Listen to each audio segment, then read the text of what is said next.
मेरे दादा की लव स्टोरी। अक्षय सुबह सुबह ही अपना बैग पैक कर रहा है। चेहरे पर मायूसी है, लेकिन जल्दी में भी है। इसलिए फ़ोन की घंटी बार बार बजने के बाद भी उसे नहीं उठा रहा है। शायद कुछ सोच रहा है। बैग भरने के बाद उसको फ़ोन की याद आई। फिर उसने यह भी याद आया कि फ़ोन बजा था। उसने अपना फ़ोन ढूंढा, देखा तो उसकी बेटी की 10 मिस्ड कॉल थे। अक्षय ने उसे फ़ोन किया। अक्षय, हाँ रितु बोलो। रितु, पापा मैं आपको कब से फ़ोन लगा रही थी, आप फ़ोन क्यों नहीं उठा रहे थे। अक्षय, वो मैं थोड़ा बिजी था। रितु, आप घर पर हो या बाहर। अक्षय, अभी तो घर हूँ लेकिन निकल रहा हूँ। अक्षय की बात पूरी होने के पहले ही रितु ने बोलना शुरू कर दिया। रितु, घर पर ही रहना, मैं आ रही हूँ। अक्षय, आ रही हो? लंदन से ऐसे अचानक क्या हुआ? अक्षय की बेटी रितु अमेरिका में पढ़ाई कर रही थी। कोर्स पूरा होने के बाद उसने वहीं प्रैक्टिस शुरू कर दी थी। अक्षय के बुलाने पर भी जो नहीं आ रही थी, वो ऐसे अचानक आ गई तो अक्षय को थोड़ा शौक लगना लाजमी था। अक्षय वही सोफे पर बैठ गया और भरा बैग उसकी साइड में है। थोड़ी देर में रितु आ गई। अक्षय, क्या हुआ? तुम अचानक कैसे आ गई? रितु, पापा अभी आप चुप। अभी आप मुझसे कुछ नहीं पूछिए। आपको अगर मेरे यहाँ आने से कुछ प्रॉब्लम है तो मैं कहीं और चली जाती हूँ। अक्षय, कैसी बात कर रही हो? अच्छा ठीक है। अक्षय ने अपना बैग उठाया और जाने लगा। अक्षय, ठीक है तुम रुको, मुझे जाना होगा। रितु, कहाँ? अक्षय, पापा को मिलने जाना है। यह बोलते इसमें उसकी आंखों में जो उदासी थी उसे रितु कुछ समझी। रितु, मैं भी आती हूँ। अक्षय हल्का सा मुस्कुराया। दोनों निकल पड़े। कार में बैठे करीब 6 घंटे उन्हें पहुंचने में। अक्षय के पिता जी अपने पुराने घर में ही रहते थे। कई बार अक्षय ने उन्हें वहां से अपने साथ चलने को कहा, लेकिन उन्होंने कहा कि तुम्हारा कोई ठिकाना नहीं, कभी कहीं रहते हो तो कभी कहीं। मुझे यहीं अच्छा लगता है।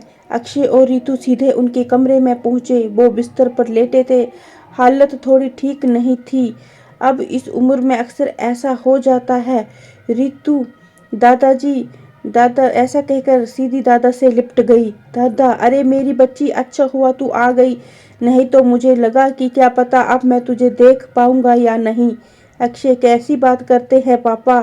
रितु, दादाजी मुझे कुछ बात करनी है आपसे। दादाजी, हाँ बोल मेरी बच्ची। तब रितु ने अपने ब्रेकअप के बारे में दादाजी को बताया। अक्षय भी वहीं खड़ा सुन रहा था। उसे भी पता चल गया कि उसके यहाँ आने का कारण क्या था। यह सब सुनने के बाद दादाजी, क्या तुम आजकल के बच्चे प्यार करते हो?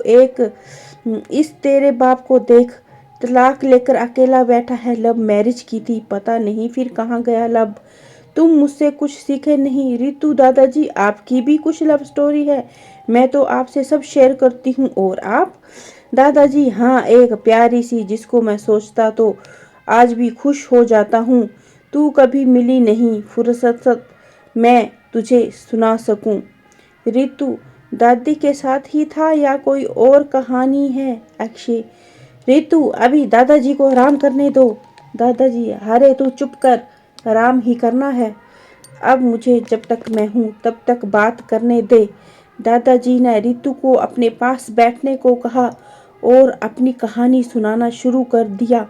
हमारे ज़माने में माता पिता शादी के पहले पूछते नहीं थे, यहाँ तक कि हमको भी नहीं पता होता था कि हमारी शादी की कोई बात चल रही। जल्दी ही शादी हो जाया करती थी। बर्थडे यह सब कोई याद नहीं रखता था, इसलिए उम्र का सही अंदाजा नहीं होता था। यह पता होता था कि होली का डंडा जब गड़ा था तब तू 2 महीने का था। ऐसा हमारे माता पिता हमको बताते थे। ऐसे एक ही दिन पिताजी हमको बैलगाड़ी में बिठाकर ले गए। साथ में माँ भी थी और मेरे सभी 6 भाई बहन। बैलगाड़ी में जाना भी उस समय बड़ी बात थी। सुबह से हम लोग खुश हो जाया करते थे कि आज तो बैलगाड़ी में जाएंगे। पिताजी ले गए और एक दोस्त के यहाँ हमें पता था कि उनके किसी दोस्त से मिलने जा रहे हैं। वहां पहुंचे तो देखा उनकी हालत कोई ज़्यादा अच्छी नहीं थी। बड़ा बड़ा सा बाड़ा था, उनका और छोटा सा घर। गुड़ और पानी देकर स्वागत किया। हमको भी मिला। हम सब भाई बहन उनके यहाँ के कुछ मिलकर खेल रहे थे। तभी पिताजी ने कहा कि लघु बेटा इधर आ। मैं वहां गया तो मुझे बोला, जा उस पाटे पर बैठ जा। रितु ने बीच में टोका, रितु पाटा क्या होता है? अक्षय, लकड़ी का पटिया बैठने के लिए होता। दादाजी ने फिर अपनी कहानी शुरू की। मुझे बैठने को कहा तो मैं बैठा। तो उसके बाद उनके दोस्त आए, मुझे टिक्का लगाया और रुपया नारियल लाल कपड़े के साथ मुझे दे दिया। मेरे पापा खुश थे। माँ अंदर कमरे में थी। सारी महिलाएं वहीं। मुझे जितना दिखाई दिया वहां भी किसी को नारियल दिया। इतना बड़ा तो मैं हो गया था कि यह सब समझ जाऊं। मैंने पहले भी सुना था कि फलाने फलाने को नारियल देकर रोका कर लिया। मुझे अब समझ आ गया था कि मेरी शादी होने वाली है। बस फिर उलझ कूद बंद, उछल कूद बंद और एकदम से सियाना बन गया। वहीं बड़ों ने शादी की तारीख 1 महीने के बाद तय कर ली। रितु ने फिर बीच में टोका, रितु वो दादी थी। दादी जी थोड़ा सब्र कर, अभी तुझे धीरे धीरे सब पता चल जाएगा। दादाजी ने फिर कहानी को आगे बढ़ाया। वहां से आए तो शादी की तैयारियां शुरू हो गई थी। गोबर से घर को लिपना, खटिया बांधना और बहुत कुछ छोटा मोटा जो बन सकता था। और मन में कुछ जवान था, हर किसी की जवानी में जो होता है वह सब ख्याल। लड़की से बात करना तो दूर, तस्वीर तक नहीं देखी थी। बस माँ बापू ने देखा, उन्होंने ही तय कर दिया। मुंह दिखाई की रस्म का मतलब हमारे ही जमाने में था। आज करीब 5 दिन ही रह गए थे शादी में। पिताजी ने 24 बैलगाड़ियां कर ली थी। लेकिन फिर एक सुबह सुबह खुसर फुसर सुनाई दी। किसी ने आकर जानकारी दी कि तुम्हारी बहू का पैर टूट गया। उसमें कौन जाता था डॉक्टर के पास, इतना पैसा भी नहीं था। वेद जी बोला, उन्होंने तो चलने की कोई जिम्मेदारी नहीं ली थी। कहाँ कब चलेगी पता नहीं, चलेगी या नहीं यह भी पता नहीं। कुएं की मुंडेर से नीचे गिरी थी। नीचे टूटा मटका था, उस पर जाकर घुटना लगा। घुटना 2-3 भागों में टूट गया था। माँ को सभी महिलाएं बोल रही थी, शायद तुम्हारे भाग में नहीं है, अब शादी को मना कर दो। पहली शादी है, तुम्हारी भी उम्मीदें हैं। और अगर नई बहू आकर बिस्तर में ही पड़ी रहे तो क्या मतलब ऐसी शादी का?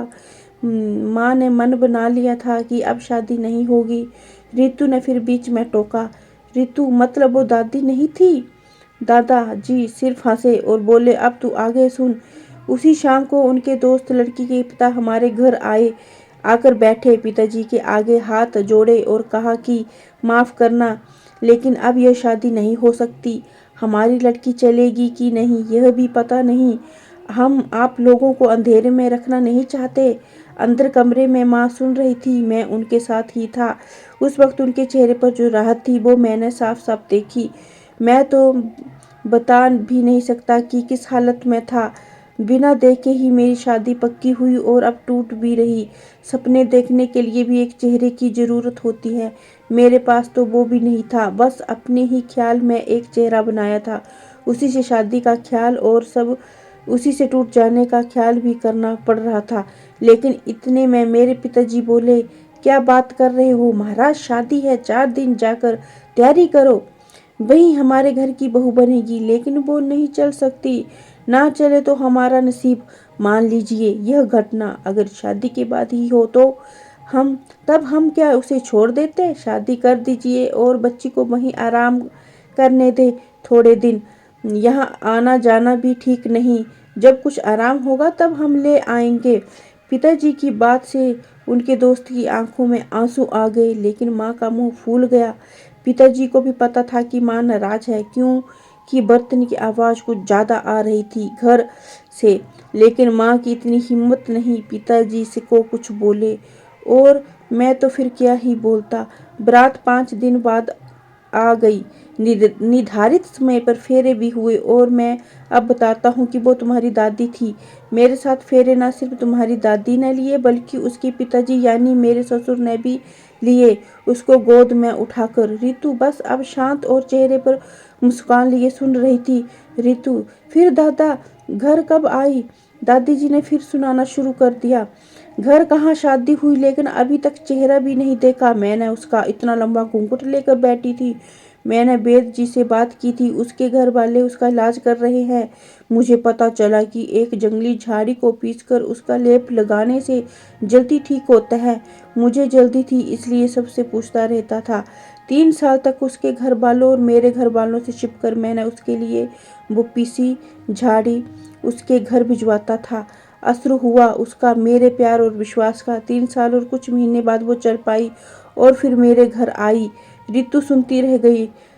आश्चर्य से उनकी आंखें बस दादाजी को देखे जा रही थी। अक्षय की आंखों में भी आंसू थे। माँ को याद कर रहा था। दादाजी वो दिन थे और उसके जाते वक्त तक का दिन। उसने कभी मेरा साथ नहीं छोड़ा। कभी कभी लड़ती थी तो मैं कहता था कि ज़्यादा लड़ेगी तो तेरे बाप को ले आऊँगा। उसने भी मेरे साथ फेरे लिए हैं। यह सुनकर तीनों ने जोर जोर से हंसने लगे। दादाजी को जोर से खांसी आने लगी तो राजीव ने कहा, बस रितु, अब इन्हें आराम करने दो, रात भी हो गई है। रितु ने जाते जाते कहा, रितु, वाह दादाजी, क्या बात है, मान गए आपको। कल आगे की कहानी सुनाना। रितु ने सोचा कि आगे की और कहानियां दादाजी से सुनूंगी। अगली सुबह दादाजी नहीं रहे। अचानक ही किसी को बिना बताए, बिना परेशान किए चुपचाप इस दुनिया से चले गए। आंखों में आंसू ली रितु बस उनको देखे जा रही थी। जाते जाते भी दादाजी उसे प्यार क्या होता है यह बता गए। आपको यह कहानी कैसी लगी हमें कमेंट करके ज़रूर बताइए। इस तरह की अच्छी कहानियाँ आप यहाँ पढ़ सकते हैं, सुन सकते हैं, तो बने रहिए हमारे साथ और हमारे प्रयास को सफल बनाए। हमारी वीडियो को लाइक करना, चैनल को सब्सक्राइब करना, ताकि हमारी आने वाली वीडियो की नोटिफिकेशन आपको मिलती रहे। मिलते हैं दोस्तों अगली वीडियो में। तब तक के लिए मस्त रहिए, स्वस्थ रहिए।